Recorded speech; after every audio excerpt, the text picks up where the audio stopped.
Dear friends, इस video में हम पढ़ेंगे पॉरीफेरा की बॉडी वॉल्स के बारे में। ये एक बहुत सा सिंपल सा टॉपिक है, लेकिन एग्ज़ाम के पॉइंट ऑफ व्यू से अगर देखा जाए तो ये एक बहुत ही इम्पॉर्टेंट टॉपिक है। तो स्टार्ट करते हैं। Why the body wall is important in Porifera. क्यों पॉरीफेरा में जो बॉडी वॉल है वो इम्पॉर्टेंट है? इसलिए इम्पॉर्टेंट है because the body wall of porifera is important for protection, support, feeding, respiration, excretion and water circulation. यानी ये क्या काम करता है? प्रोटेक्शन का काम करता है, सपोर्ट का काम करता है, फीडिंग का काम करता है, रेस्पिरेशन का काम करता है। और कितनी बॉडी वॉल्स हमारे पॉरीफेरा के अंदर प्रेजेंट हैं? 3 लेयर्स से ये बना होता है, पिनाकोडर्म, मीजोहिल, क्वानोडर्म। ये लेयर्स उनके फीडिंग, सपोर्ट और प्रोटेक्शन में हेल्प करती हैं। सबसे पहले हमारे पास आती है पिनाकोडर्म। ये क्या है? Outer most layer of body wall of Porifera, यानी पॉरीफेरा की जो सबसे आउटर मोस्ट लेयर है, तो उसको हम क्या बोलेंगे? पिनाकोडर्म। ठीक है, outer most layer of the body wall of the Porifera, पिनाकोडर्म। Function क्या है इसका? Maintain the shape and structure of the body, यानी शेप और स्ट्रक्चर क्या करती है? मेंटेन करती है और प्रोटेक्शन भी प्रोवाइड करती है। किसको? पॉरीफेरा को। समझ में आया? नेक्स्ट हमारे पास आती है मीजोहिल। इसकी डेफिनेशन है, mesohyl is the gelatinous middle layer of Porifera containing amoebocytes and skeletal elements. समझ में आया? यानी मीजोहिल एक gelatinous jelly like middle layer है। इसमें अमीबोसाइट्स पाए जाते हैं जो न्यूट्रिएंट्स ट्रांसपोर्ट करते हैं और स्केलेटन के एलिमेंट्स बनाते हैं। यानी पॉरीफेरा के अंदर जो स्केलेटन बनता है वो किसकी हेल्प से बनता है? मीजोहिल की हेल्प से। फंक्शन भी इसका ये है, forms the skeleton framework of the Porifera. तो समझ में आ गया आपको अच्छे से? थर्ड लेयर हमारे पास आती है क्वानोडर्म। इसकी डेफिनेशन है, inner most layer of the body wall of Porifera composed of choanocytes या कॉलर सेल्स। क्वेनोसाइट्स को हम कॉलर सेल्स भी बोलते हैं। क्वेनोडर्म क्या है? एक इनर लेयर है जिसमें क्वेनोसाइट्स होते हैं। ये सेल्स वाटर को पंप करके फूड पार्टिकल्स ट्रैप करते हैं। इससे ही फीडिंग होती है। यानी जो पॉरीफेरा में जो फीडिंग का काम करता है वो कौन करता है? क्वेनोडर्म करता है। कौन करता है? क्वेनोडर्म करता है। तो ये एक बहुत इंपॉर्टेंट क्वेश्चन है कि जो पॉरीफेरा में कई बार ये आता भी है क्वेश्चन कि जो फीडिंग का जो मैकेनिज्म है वो कौन सी डर्म, कौन सी जो लेयर है पॉरीफेरा की वो परफॉर्म करती है। तो इसका आंसर क्या होगा? क्वेनोडर्म। तो क्वेनोडर्म को एक डिटेल में जानने के लिए मैं आपको एक डायग्राम ड्रॉ करती हूँ। एक रफ सा डायग्राम है, आप इसको अच्छे से देखिए कि कैसे क्वेनोडर्म दिखती है। ये देखिए, एक मैं से रफ सा डायग्राम बना रही हूँ।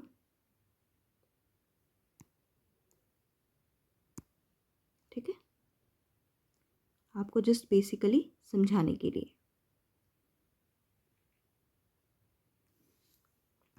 देखिए, इसको जो क्वेनोडर्म है वो क्वेनोसाइट सेल से बनती है। ठीक है, ये एक एंडोडर्म बनाती है, यानी जो पॉरीफेरा की जो एंडोडर्म वो ये बनाती है। इसको हम कॉलर सेल्स बोलते हैं, साथ में फ्लैजिलेटेड सेल भी बोलते हैं। क्या बोलते हैं? Flagellated cell, flagellated cells. क्यों हम इसको फ्लैजिलेटेड सेल बोलते हैं? इसीलिए बोलते हैं क्योंकि इसमें क्या बनी होती है? फ्लैजिला। इसमें फ्लैजिला क्या होती है? प्रेजेंट होती है। समझ में आया? तो इसीलिए इसको कॉलर सेल्स भी बोला जाता है, इसको फ्लैजिलेटेड सेल भी बोला जाता है। फ्लैजिलेटेड सेल इसको इसलिए बोला जाता है क्योंकि इसमें फ्लैजिला प्रेजेंट होती है। ये जो आपको स्ट्रक्चर जो दिख रहा है ना, ये जो मैंने रफ सा ये जो डायग्राम बनाया, ये फ्लैजिला है। समझ में आया? नेक्स्ट इसमें ये आ गया इसका न्यूक्लियस। देखिए, डायग्राम इतना मैं पेंसिल से बन नहीं रहा मेरे से, लेकिन फिर भी आपको मैं रफ बना देती हूँ। आप प्लीज़ कमेंट करके मेरे को बता दीजिएगा, जो भी चीज़ आपको समझ में नहीं आई मैं उसको दोबारा से फिर से क्लियर कर दूँगी। ये है हमारे पास इसकी न्यूक्लियस। उसके बाद ये जो बनी हुई है ना, ये जो पार्ट है, ये क्या है? ये है प्रोटोप्लाज्म प्रोजेक्शन। क्या है? Protoplasm projection. इसको हम प्रोटोप्लाज्म प्रोजेक्शन भी बोलते हैं। समझ में आया? तो ये न्यूक्लियस है, ये क्या है? Protoplasm projection. Nucleus, protoplasm projection. समझ में आया? इसको मैंने आपको बता दिया, ये फ्लैजिला है। ये जो लंबी सी ये जो निकली हुई है इसमें से, ये फ्लैजिला है। ठीक है। छोटे छोटे छोटे इसमें राइजोप्लास्ट भी पाए जाते हैं। क्या पाए जाते हैं? राइजोप्लास्ट। समझ में आया? छोटे छोटे इसमें राइजोप्लास्ट पाए जाते हैं, न्यूक्लियस पाया जाता है, बासल ग्रेन्यूल्स पाए जाते हैं। ये छोटे छोटे छोटे ये जो बने होते हैं, ये बासल ग्रेन्यूल्स हैं। क्या हैं? Basal granules. ठीक है। तो ये पूरा डायग्राम है क्वानोसाइट का। और क्वानोडर्म क्या है? एक इनर लेयर है जिसमें क्या होते हैं? क्वानोसाइट्स होते हैं। ये क्या करते हैं? ये सेल्स वाटर को पंप करके फूड पार्टिकल्स को अपने अंदर ट्रैप करते हैं। ठीक है। इससे फीडिंग होती है। यानी जो पोरीफेरा में जो फीडिंग का काम कर रहा है, कौन कर रहा है? क्वानोसाइट कर रहे हैं। क्वानोसाइट कहाँ से बन रहे हैं? क्वानोडर्म से बन रहे हैं। समझ में आया? तो यही इसका फंक्शन है, help in filter feeding by trapping food particles, produce the water current inside the sponge. यानी इनसाइड द स्पॉन्ज ये वाटर करंट को क्या कर रहा है? ये काम कर रहा है। समझ में आया? तो ये है। लास्ट में हमारे पास जो MCQ है वो है, which layer has the feeding cells. अभी क्वेश्चन मतलब मैंने अभी आपको इसी चीज़ के बारे में बताया। Which layer has the feeding cells? Option A pinacoderm, option B choanoderm, option C mesohyl, option D none of the above. इसका जो आंसर है प्लीज़ आप मेरे को कमेंट्स में शेयर कीजिए। समझ में आया?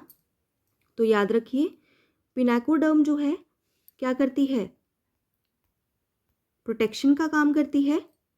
पिनाकोडर्म प्रोटेक्शन का काम करती है। मेसोहिल सपोर्ट का काम करती है, ट्रांसपोर्ट का काम करती है। और क्वानोडर्म क्या करती है? क्वानोडर्म फीडिंग का काम करती है।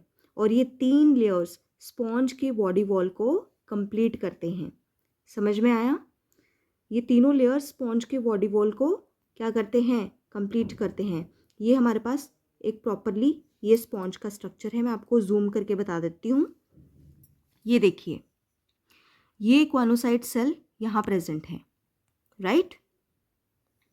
ये है इसके क्वानोसाइट सेल। इसको हम क्या बोलते हैं? कॉलर सेल्स भी बोलते हैं। ठीक है। ये है इसकी मेसोहिल। क्या है ये? मेसोहिल। ये क्या है? पिनेकोसाइट्स। ठीक है। ऑस्टियम और ऑस्क्यूलम के बारे में मैंने आपको कल बता दिया था। समझ में आया? तो ये है इस पूरी वीडियो के अंदर। अगर कोई भी चीज़ आपको क्लियर ना हो तो प्लीज़ आप मेरे को कमेंट कर सकते हैं। आगे और डिटेल में हम पढ़ेंगे इसके बारे में। प्लीज़ मेरी यूट्यूब चैनल को लाइक और सब्सक्राइब कीजिए। Thank you.